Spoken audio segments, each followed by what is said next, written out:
Welcome back to Outside Views, and today we're talking about a very interesting political maneuver. The moment a governing party, paralyzed by panic and plunging polls, abandons its principles and adopts the policy playbook of the far right. And the topic is the UK government's dramatic decision to tighten its asylum law following the Danish model, a move announced by the Home Secretary as the biggest reform in decades.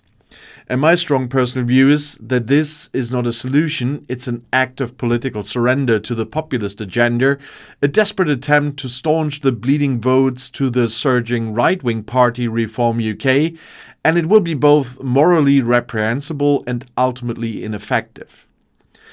This reform fundamentally misunderstands why people seek asylum, and it cynically uses the most vulnerable to score cheap political points, all while sacrificing the UK's long and honourable tradition of offering refuge. And I don't mean the ones that are sneaking in, claiming asylum, although they don't deserve it. There's still a good number of people there that have a right to asylum. And the government's new asylum package is a direct, frantic response to the rise of Reform UK, the party led by the right-wing populist Brexit campaigner Nigel Farage, which is currently leading all the national polls. And the current Prime Minister and his party, having won a historic majority less than 2 years ago, are now in a state of existential panic, resorting to desperate measures to regain control of the narrative. And the central measures announced by the Home Secretary, a daughter of immigrants herself, are a grotesque abandonment of established humanitarian norms, directly copying the strict and often, as a neighbor I have to say, sometimes even cruel Danish model. The key and the shocking change is the plan to abolish the statutory duty to support certain asylum seekers with housing and weekly payments. And this duty was established under EU law 15 years before Brexit, and its removal is symbolic of a complete break with European human rights norms, ironically proving that leaving the EU was never about simplifying trade, but about tearing up protections for the vulnerable, which were accepted by the EU, but not introduced by the EU, by the way, because there are still so many people out there that mix up the European Convention on Human Rights with the EU. That's two separate things, only that the EU follows that convention. The policy targets asylum seekers who are able to work but refuse to do so, or those who break the law, making their ability to survive contingent on the whim of a hostile state. And the Home Secretary claims this is necessary because the country's generosity is attracting illegal migrants, and the pace and scale of migration is putting communities under immense pressure. Yeah, and at that point you might want to work on your processing of asylum claims and returning them to their home countries if they do not have a legit asylum claim. But this rhetoric is a near verbatim adoption of the populist narrative, weaponizing the genuine anxieties of communities over stretched services to justify a fundamental withdrawal of basic support.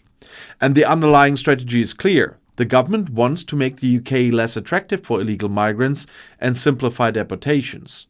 At that point, I'm still with them.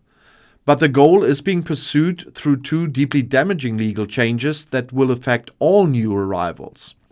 First, the government plans to grant permanent residency only after a brutal 20 years for those who arrive illegally, a tenfold increase from the previous 5-year period, and only if they meet stringent criteria and have no criminal record.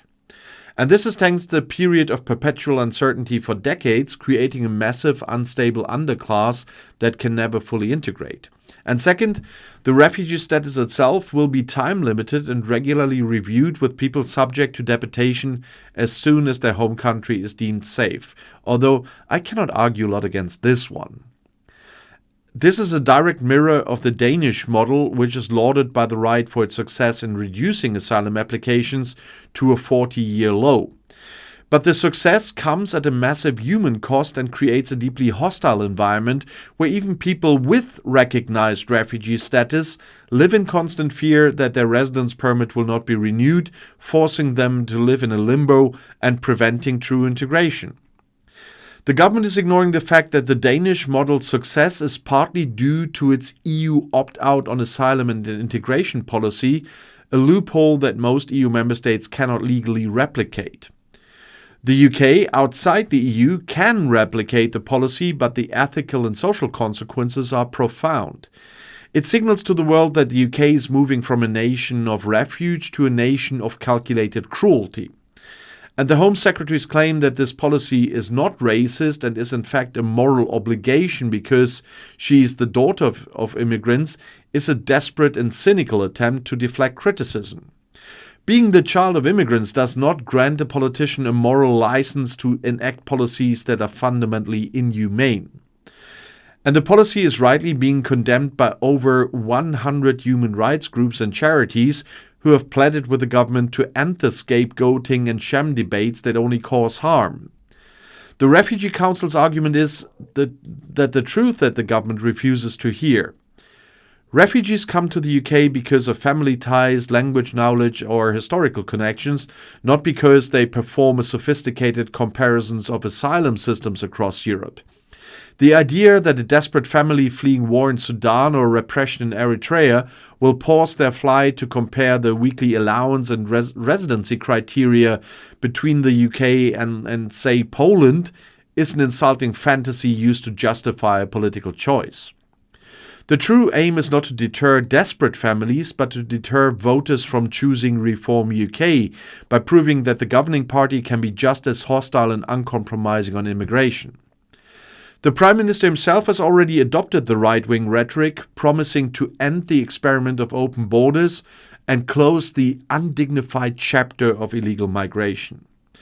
And this political move is the ultimate surrender of the centre-left to the far-right agenda. Instead of presenting a humane and especially efficient and well-managed asylum system, the government has decided to chase the votes of the disaffected by copying the most restrictive policies available. And the tragedy here is twofold. The moral compromise is absolute, and the policy is likely to fail its own stated objective. The government is correct that the asylum system is broken, evidenced by the high cost of hotel accommodation and the increasing number of challenge crossings, almost 40,000 small boat arrivals this year alone. But the solution to a broken system is competent administration, faster processing, and establishing safe, legal routes, not punitive measures against the people seeking help. The Home Secretary paid lip service to the idea of establishing new and safe routes, but the focus and the political capital are clearly being spent on the punitive measures, which are the only part that resonates with the right-wing press and the Reform UK voter base. By adopting this strategy, the government is making a profound political error. They are legitimizing the narrative of the far right, accepting the premise that the only way to address migration is through hostility and deterrence. And this only shifts the entire political center further to the right, and the result is that the Reform UK party will simply raise the bar of hostility, demanding ever more extreme measures, with the ruling party forced to chase them into the extremist territory. The government should be using its majority and its political capital to fix the processing backlog and to invest in the communities that feel under pressure rather than attacking the desperate. The Home Secretary's move is not a sign of strength or moral conviction. It's the desperate panic of a government that fears the ballot box more than it fears the moral judgment of history. The UK is now embracing a policy that is widely criticized for the societal hostility and lack of integration it fosters, all for the sake of trying to win back a few percentage points in the polls before the next general election. It's a sad day for any country when its governing party chooses to abandon its principles in such a craven, cynical display of political cowardice. And if you want to see another video right now, the next one is right here in the end screen.